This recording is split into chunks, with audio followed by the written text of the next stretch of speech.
الحمد لله نحمده ونستعينه ونستغفره ونؤمن به ونتوكل عليه ونعوذ بالله من شرور أنفسنا ومن سيئات أعمالنا من يهده الله فلا مضل له ومن يضلل فلا هادي له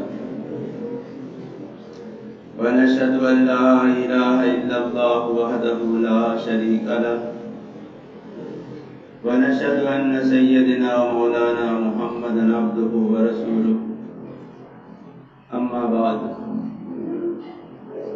أعوذ بالله من الشيطان الرجيم بسم الله الرحمن الرحيم كنتم خير أمة أخرجت للناس تأمرون بالمعروف وتنهون عن المنكر وتؤمنون بالله وقال تعالى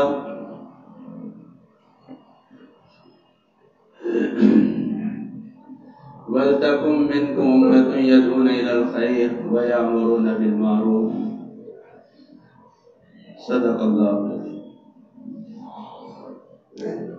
میرے محترم بزرگوں اور عزیز دینی بھائیوں، بات چل رہی تھی دعوت کے محنت کی.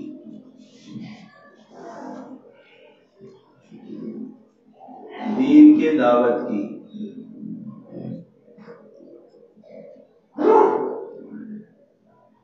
امت کے اندر دین باقی رہے، امت کے اندر دین پھیلے پھولے، اس کے لیے اس دین کی دعوت یہ ضروری عمل ہے. میں نے کہا تھا گزشتہ ہفتے کہ دعوت کی محنت ہر زمانے میں ہوتی رہی،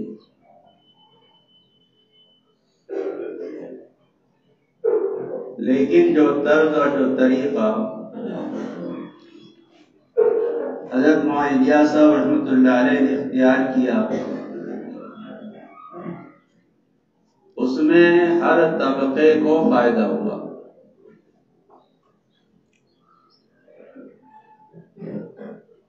اور امت کا ہر طبقہ اس محنت سے جڑا.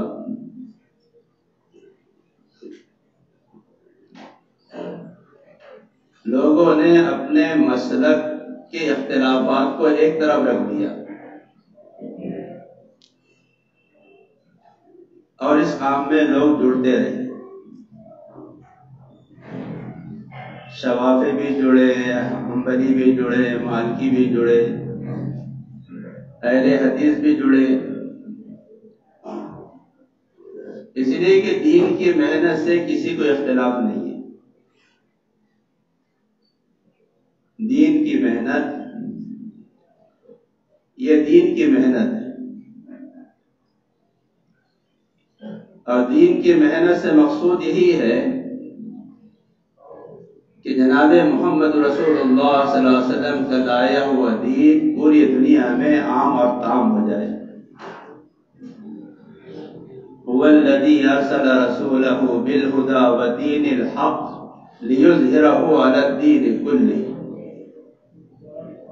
اللہ اپنے نبی سے کہہ رہے ہیں ہم نے آپ کو اسی لیے بھیجا تاکہ جو دین ہم نے آپ کو دیا ہے یہ دین ساری دنیا میں جو دوسرے دین ہیں ان کے اوپر غالب آ جائے، بول والا دین اسلام کا ہو، لوگوں کی زندگیوں کے اندر دین ہو. اس لیے اس کی محنت ضروری ہے. تو جس محنت کا طریقہ اور نہج اور جس محنت کے اصول اور ضوابط حضرت مولانا الیاس صاحب رحمۃ اللہ علیہ نے جاری اور ساری کیے تھے، یہ ایسے ہی نہیں کیے تھے. وقت کے بڑے بڑے علماء کے سامنے اس بات کو رکھا، اس لیے کہ کام جو چلے گا وہ سیرت اور سنت کی روشنی میں چلے گا. دین کا کام دین کی شکل و ہی کے ساتھ چلے گا. دین کا کام بے دینی کی شکلوں کے ساتھ نہیں کر سکتا۔ دین کا کام تو کہ جس دین کو ہم لوگوں کی زندگیوں میں لانے کی فکر کر رہے ہیں، اس دین کو لانے کے لیے وہی طریقہ اختیار کرنا ہوگا جو طریقہ دین اور سنت اور شریعت کے مطابق، یہ ضروری ہے۔ تو معاذ صاحب رحمۃ اللہ علیہ نے جس طریقے کو اختیار کیا، جس نہج کو اختیار کیا، اس وقت کے علماء کی تائید آپ کے شامل حال نہیں۔ آپ کی فکر یہ تھی کہ جس کام کو میں شروع کر رہا ہوں، اگر اس کام کی مخالفت علماء اگر کر دیں گے تو میرا کام نہیں چلے گا۔ آپ کو بڑی فکر ہے کہ اگر علماء نے اس کام کی مخالفت کر دی تو پھر یہ کام چلے گا نہیں۔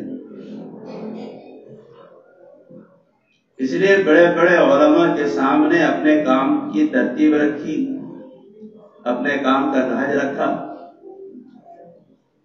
ایک موقع پر تو مفتی شفیع صاحب رحمۃ اللہ علیہ آئے تو ان سے یہ کہا کہ میں کام اس طرح کرنا چاہتا ہوں، اپنے کام کی ترتیب رکھی اور کہا میری طبیعت پر اس کا غلبہ ہے۔ گھر گئے، گھر کے اندر سے چھری لائی اور مفتی شفیع صاحب سے یہ کہا کہ اگر یہ کام صحیح ہے، سیرت و سنت کی روشنی میں ہے تو ٹھیک ہے، اور اگر سنت و شریعت کی سیرت کی روشنی میں نہیں ہے تو میرے اندر ایک داعیہ ہے اس کام کو کرنے کا، تو ظاہر بات ہے جب میں اس کام کو کروں گا تو کہیں امت میں فتنہ نہ پیدا ہو جائے، اس لیے اس چھری سے آپ مجھے ذبح کر دیں، قتل کر دیں، قیامت میں آپ کو اپنے خون کا مطالبہ نہیں کروں۔ معاذ صاحب رحمۃ اللہ علیہ کا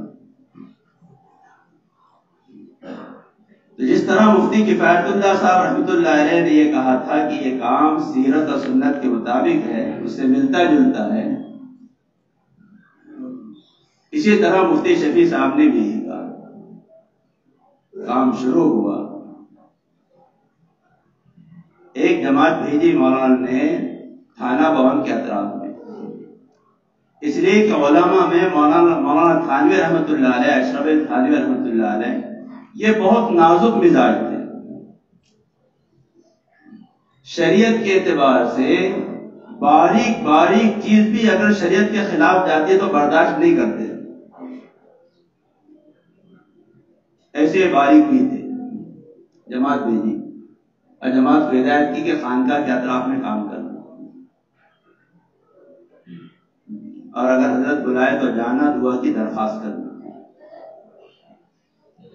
معاذ صاحب رحمۃ اللہ علیہ فرمایا کرتے تھے علماء کی ملاقات کو عبادت سمجھو اور ان سے دعاؤں کی درخواست کرو۔ تعلیم یہ نہیں ملتی علماء کو گالیاں دو، ان کو برا بھلا کہو، ان کو کچھ بھی کہو۔ مولانا الیاس رحمۃ اللہ علیہ کی دعوت میں یہ چیز تھی۔ جماعت نے کام کی، حضرت اس کی کارگزاری دے رہے ہیں معاشرہ تھانوی رحمۃ اللہ علیہ۔ پھر جماعت کو بلایا، جماعت کا اکرام کیا، اور اس وقت مولانا اشرف علی تھانوی رحمۃ اللہ علیہ نے ایک جملہ کہا، الیاس نے یاس کو آج سے بدل دیا، نا امیدی کو امیدی سے بدل دیا۔ ایسا صاف شفاف سیرت کی روشنی میں کام پیش کیا تھا مولانا صاحب رحمۃ اللہ علیہ نے کہ مولانا اشرف علی تھانوی رحمۃ اللہ علیہ جیسا شخص بھی یہ کہنے پر مجبور ہوا کہ الیاس نے یاس کو آج سے بدل دیا، یعنی اس کام سے امید ہو گئی کہ امت کے اندر اصلاح پیدا ہو جائے۔ ایسا منظم، ایسا صاف شفاف کام تھا۔ حضرت مولانا عیسیٰ رحمۃ اللہ علیہ حضرت کے انتقال کے بعد، مولانا عیسیٰ رحمۃ اللہ علیہ کے انتقال کے بعد وہ درد، وہ غم، وہ فکر سب آ گئی ان کے اندر۔ ایک مرتبہ یوں فرمایا مولانا عیسیٰ رحمۃ اللہ علیہ نے، اگر مولانا الیاس صاحب رحمۃ اللہ علیہ زندہ ہو کر آ جائے اور مجھ سے کہے کہ بیٹا میں نے اس کام کو شروع کر کے غلطی کی، ابھی تو کام مت کر، بند کر دے، تو کہا میں بند نہیں کروں گا۔ اتنا شرح صدر ہو چکا تھا مولانا عیسیٰ رحمۃ اللہ علیہ کو اس کام پر، اتنا شرح صدر کہ اگر ابا جان بھی آئے روکے تو میں رکوں گا نہیں۔ علمی شخصیت تھی، زبردست علم تھا۔ حیات الصحابہ ایسی کتاب لکھی کہ آج تک کے سیرت کے عنوان پر کسی نے ایسی کتاب نہیں لکھی۔ 21 سال کی عمر میں تحویل شریف کی شرح لکھی، ایسا ہی، لیکن اطمینان تھا کام پر، کام کے اصولوں پر، کام کے نہج پر، کام کے طریقوں پر یہ کام چل رہا۔ مولانا الیاس رحمۃ اللہ علیہ کا دور گزرا، مولانا یوسف رحمۃ اللہ علیہ کا دور گزرا، مولانا انعام الحسن صاحب رحمۃ اللہ علیہ کا دور آیا، وہ بھی گزر گیا۔ علماء مطمئن تھے، اکابرین امت مطمئن تھے کہ کام صحیح چل رہا ہے۔ چٹپٹ گھٹنائیں ہوئی، اس سے انکار نہیں، چٹپٹ گھٹنائیں ہوئی لیکن وہ اسی جگہ دفن ہوئی، ہوتے رہتا ہے، تو سبھی جگہ ہوتا ہے۔ لیکن جو اس وقت عمومی انداز میں پورے عالم میں ایک بے اطمینانی کی جو کیفیت دیکھ رہے ہیں، ایسی کیفیت 1926 سے لے کر 1995 تک کبھی پیدا ہے، کبھی پیدا ہے، بعد میں پیدا ہو۔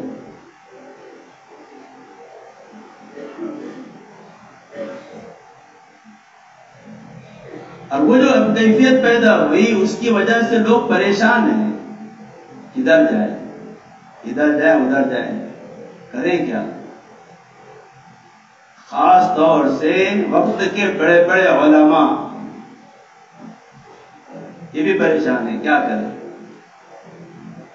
اس لیے کہ امت کا اکثر طبقہ اس کام سے جڑا ہوا ہے، اس محنت سے جڑا ہوا ہے۔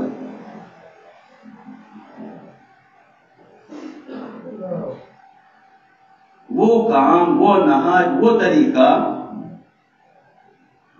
جس طریقے پر اکابرین امت نے اطمینان ظاہر کیا تھا، لیکن جب اسی جگہ سے کچھ چیزیں ایسی وجود میں آئی جس کی وجہ سے بے اطمینانی کی کیفیت ہوئی، نہج میں فرق پڑ گیا، تو اس کا اثر بیانوں پر پڑا، بیانوں میں اس کا فرق واضح ہونے لگا، تو پھر علماء کو اس پر اعتراضات پیدا ہو۔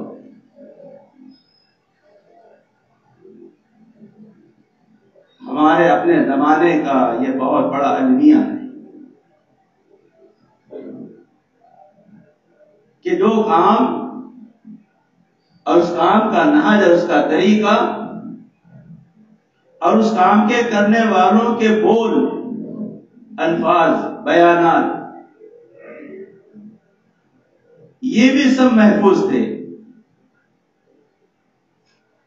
کسی کے بیانات پر کوئی اعتراض نہیں ہوا کرتا تھا۔ مولانا عمر صاحب رحمۃ اللہ علیہ 2.5 گھنٹے بیان کرتے، سیدھے سادے لوگ بھی تھے، میاں جی محراب صاحب تھے، میاں جی عبد الرحمان صاحب تھے، لیکن مولانا الیاس نے، مولانا رحمۃ اللہ علیہ نے جو حد قائم کی تھی، بارڈر، اس کے اندر کام چلتا ہے۔ اچھے نمبر ہمارے ہیں، ایمان ہے، نماز ہے، علم و ذکر ہے، اقراء مسلم ہے، تصحیح نیت ہے، تفریغ وقت ہے، کیا اچھے نمبر؟ ان 6 نمبروں میں کسی کے اختلاف نہیں ہے۔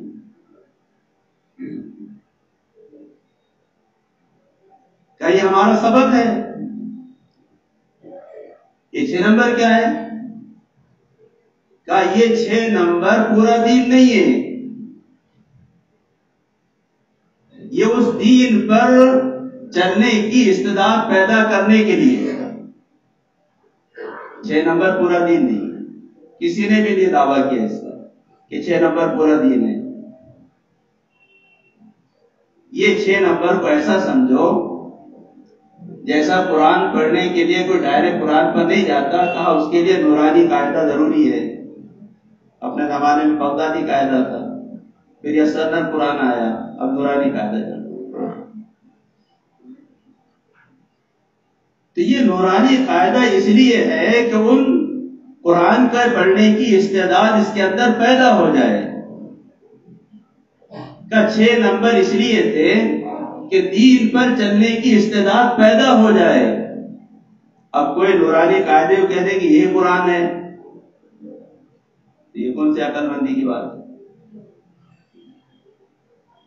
تو اس 6 نمبر کو سامنے رکھ کر بیانات بھی ہوتے تھے، اس 6 نمبر کو سامنے رکھ کر اس پر محنت بھی ہوتی تھی۔ تو امت میں اطمینان تھا، علماء مطمئن تھے اور متفق تھے اور تائید تھی۔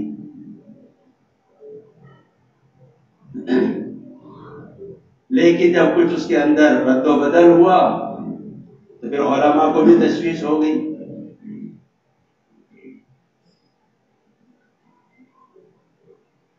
اور اس تشویش کے اندر آج تک کے علماء مبتلا ہے۔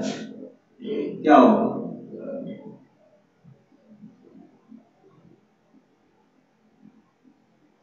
ہم نے پچھلے ہفتے کو جو پروگرام لیا تھا اس سے پہلے شہر کے کچھ ذمہ دار لوگ آئے، کہا مولوی صاحب آپ یہ قدم مت اٹھاؤ۔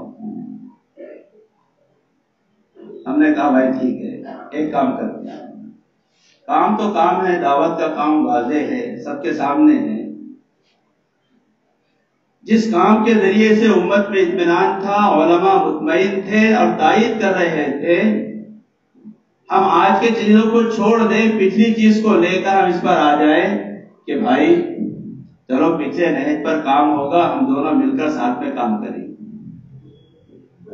ہم نے یہ راستہ نکالا۔ تو جب یہ بات وہاں پہنچی تو وہی گزشتہ ہفتے جو میں نے آپ سے کہا تھا، نظریے بدل رہے، ذہنیت بدل رہی، حق اور ناحق کی ایک پہچان کر لی گئی کہ حق پر کون، ناحق پر کون۔ تو وہی چیز آئی، ایک اہل علم صاحب کہنے لگے ہم مرکز کے موقف سے نہیں ہٹیں گے اور خون کے آخری قطرے تک کے مرکز کے ساتھ رہیں۔ تو بھائی مرکز خون بہانے کے لیے، خون تو اللہ کے دین کے لیے بہایا جاتا ہے۔ اور پھر ہم یہ کہیں کہ ہم اہل علم ہیں، مجھے ایک آیت یاد آئی، پتہ نہیں تفسیر اس کی کیا ہو، لیکن میرے جو سمجھ میں آئی وہ کہہ رہا ہوں۔ قرآن نے ذکر کیا فَاسْأَلُوا أَهْلَ الذِّكْرِ إِن كُنتُمْ لَا تَعْلَمُونَ، کہ اگر تمہیں پوچھنا ہے تو اہل ذکر سے پوچھو، اہل علم نہیں کہا، اہل ذکر کہا، کہ وہ علم والا جس کے علم نے اس کے اندر کی غفلت کو دور کر دیا ہو، ورنہ غفلت کے پردے پڑتے، کبھی عہدے کا غفلت پردہ پڑ جاتا، کبھی لعنت کا پردہ پڑ جاتا، جس کی وجہ سے آدمی صحیح چیز نہیں پیش کرتا۔ اس لیے کہا فَاسْأَلُوا أَهْلَ الذِّكْرِ إِن كُنتُمْ لَا تَعْلَمُونَ، اہل ذکر سے پوچھو جن کے علم نے ان کے دل کی غفلت کو دور کر دیا ہو۔ علم تو ہے جہالت دور کرنے کے لیے، جہالت غفلت ہے، جہالت غفلت ہے۔ اسی لیے اللہ نبی پر کبھی غفلت طاری نہ ہو، نبی پر کبھی غفلت طاری نہیں ہو۔ اسی لیے نبی کا وضو سونے سے نہیں ٹوٹتا. آپ نے کہا تنام عینایا ولا ینام قلبی، آنکھیں سوتی ہے دل نہیں سوتا، دل جاگتا ہے. نبی پر غفلت طاری نہیں ہوتی. تو بہرحال تو بزرگوں، یعنی ہم سوچیں کہ ہمارا مزاج کدھر جا رہا ہے، ہماری سوچ کیا بن رہی ہے. اب جب کام شروع ہو گیا یہاں تو اب ائمہ بھی ہے تو ذمہ دار ساتھی ہے. اماموں کے لیے تو ایک مصیبت کھڑی ہوگی، بیچاروں کی کیا مصیبت کھڑی ہو گئی کہ اگر ادھر آئے تو مقتدی تو سب ماشاء اللہ. اکثر مقتدی کون ہے؟ ہمارے ذہنوں میں یہ بیٹھا ہوا ہے کہ جو مرکز سے جڑ گیا وہ ہم سے نہیں جڑ سکتا. نعوذ باللہ.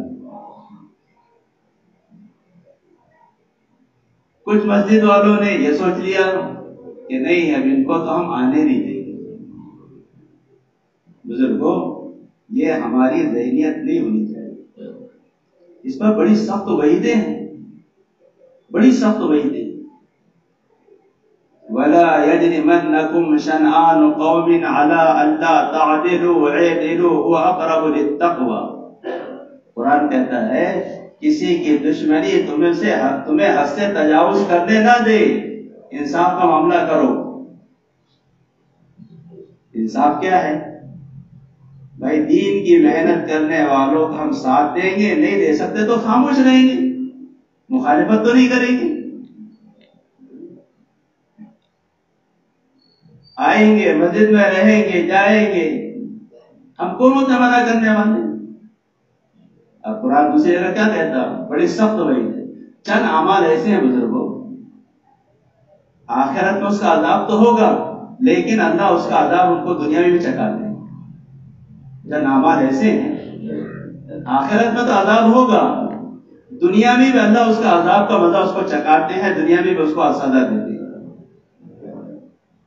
ایک تو یہ ہے کہ کوئی آدمی کسی کو ذلیل کرے تو مرنے سے پہلے اللہ اس کو ذلیل کرتے ہیں، چاہے وہ کتنے کمروں کے اندر بند رہ کر زندگی کیوں نہ گزارے. ماں باپ کی نافرمانی کرنے والے کو اللہ دنیا میں سزا دیتے ہیں.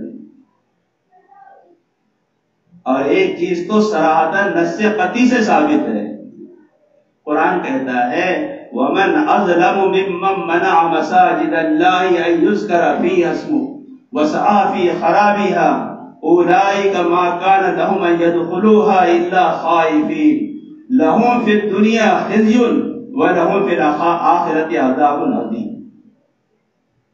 جو لوگ مسجدوں سے روکتے ہیں، اللہ کہہ رہے اس سے بڑا تو کوئی ظالم ہی نہیں. اگر میں نے اپنی مسجد میں طے کر دیا کہ فلاں لوگوں کو میں نہ آنے دوں تو یہ تو مسجد سے روکنا ہوا نا. تو قرآن یہ کہہ رہا ہے، اللہ یہ کہہ رہے اس سے بڑا کون ظالم ہے جو اللہ کے بندوں کو اللہ کے گھر میں آنے سے روکے. ہم تو مسجد کی آبادی کی محنت کرنے والے لوگ ہیں. مسجد آباد ہو، اللہ کے نبی جناب رسول اللہ صلی اللہ علیہ وسلم کے دور مبارک میں مدینے میں تو جو وفود آتے تھے وہ مسلمان نہیں ہوتے تھے تو کافر ہوتے تھے. ان کو ٹھہرایا جاتا تھا مسجد نبی میں، پھر ان کی تعلیم و تربیت کی جاتی تھی، ان کے سامنے ترغیبی بات کی جاتی تھی. وہ اس ماحول میں رہ کر کلمہ پڑھتے تھے اور لا الہ اشہد ان لا الہ الا اللہ واشہد ان محمد عبدہ ورسولہ کہہ کر ایمان میں داخل ہو جاتے. ہم سوچیں ہمیں یہ کام نہیں کرنا ہے.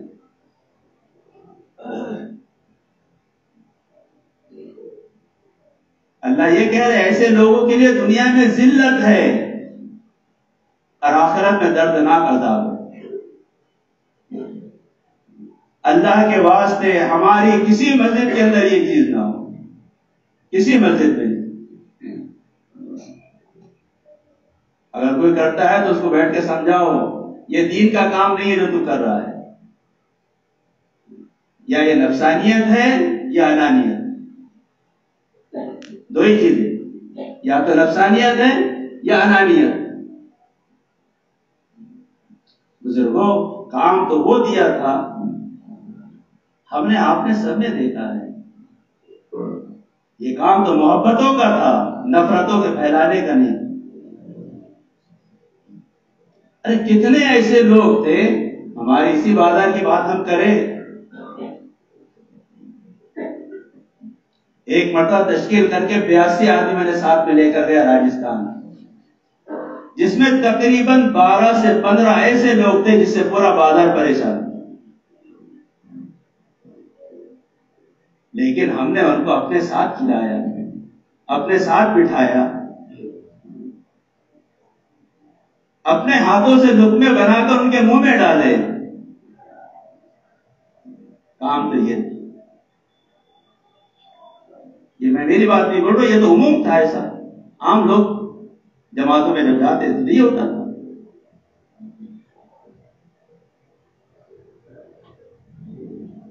بزرگوں کام ہے،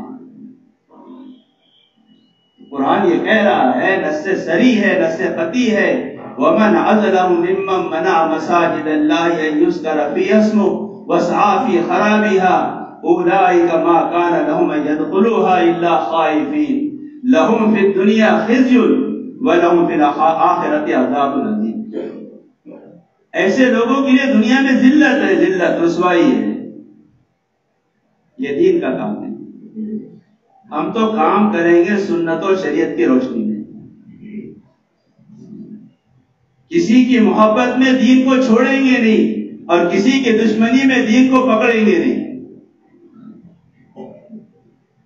ہم تو سنت و سیرت کی روشنی میں چلیں۔ اس لیے بزرگوں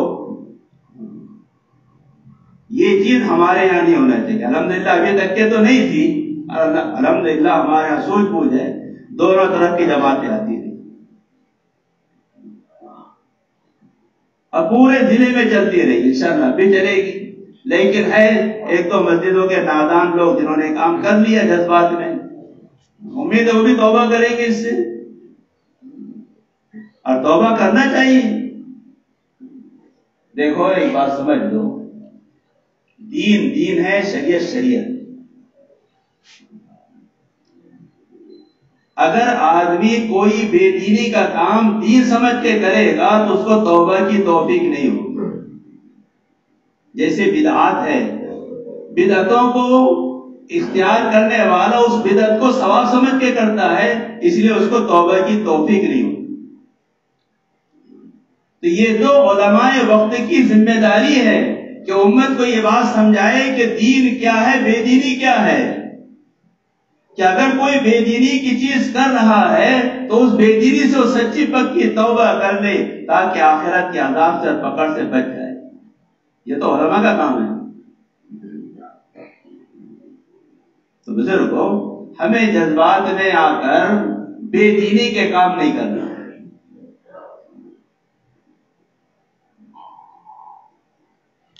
بے دینی کے کام نہیں کرنا۔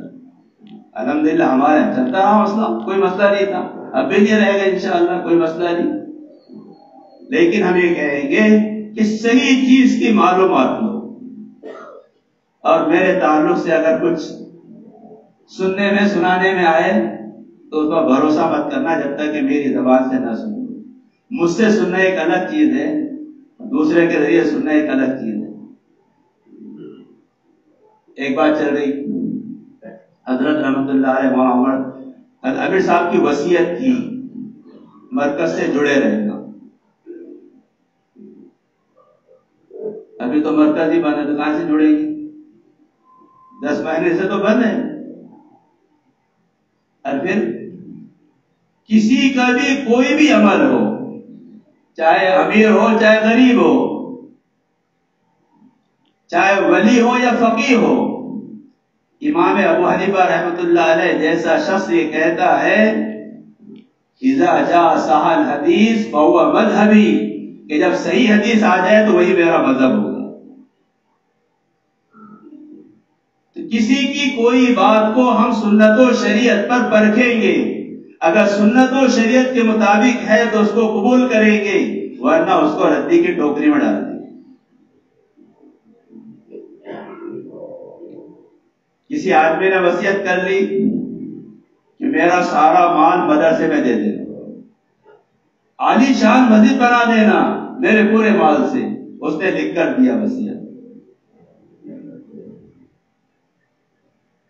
بیٹوں کے پیروں کی سے زمین نکل جائے گی، بھاگتا پھرے گا، اب یاد آئے گا اس کو کہ ذرا مولانا سے پوچھ لو، مفتی صاحب سے پوچھ لو، کیا بھائی ایسی کرنا پڑے گا کیا؟ بڑا لاڈلا تھا، بڑا چہیتا تھا، باپ کو بڑا دم دیتا تھا، تو میرے وصیت پر عمل کر لو، بنا دو بڑی مسجد، کرتا بھائی؟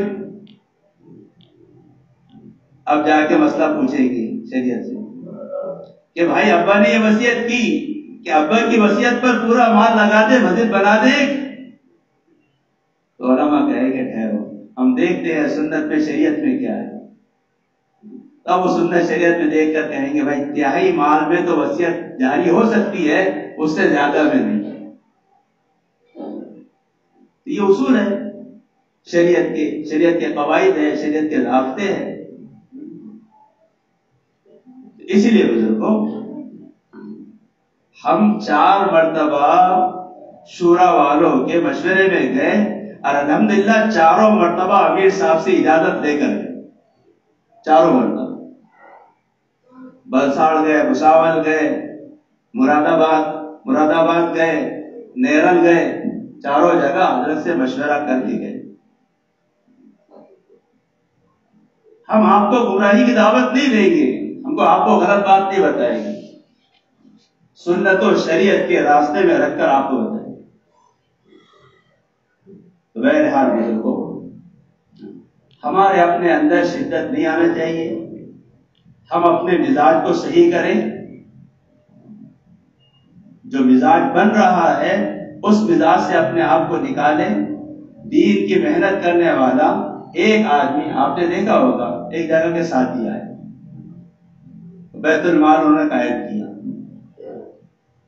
میں نے پوری ان سے تفصیل لی، اخراجات کا کیا راستہ ہے، کیسا ہے، کیا ہے، کون کرتا ہے، آفس کا خرچہ کہاں سے دیتے، لائن کا خرچہ کون دیتا۔ تو انہوں نے کہا کہ بھائی آفس کا کرایہ بھی ہم اپنے جیب سے دیتے ہیں اور لائن کا کرایہ ہم اپنے جیب سے دیتے ہیں، اور ہم یہ مال جو ہے اس کی ترتیب خرچ کرنے کی اس طرح ہے۔ میں نے دیکھا، اطمینان ہوا، میں نے اسی مسجد میں اعلان کیا کہ بھائی یہ لوگ آئے ہیں، ان کا تعاون کرو،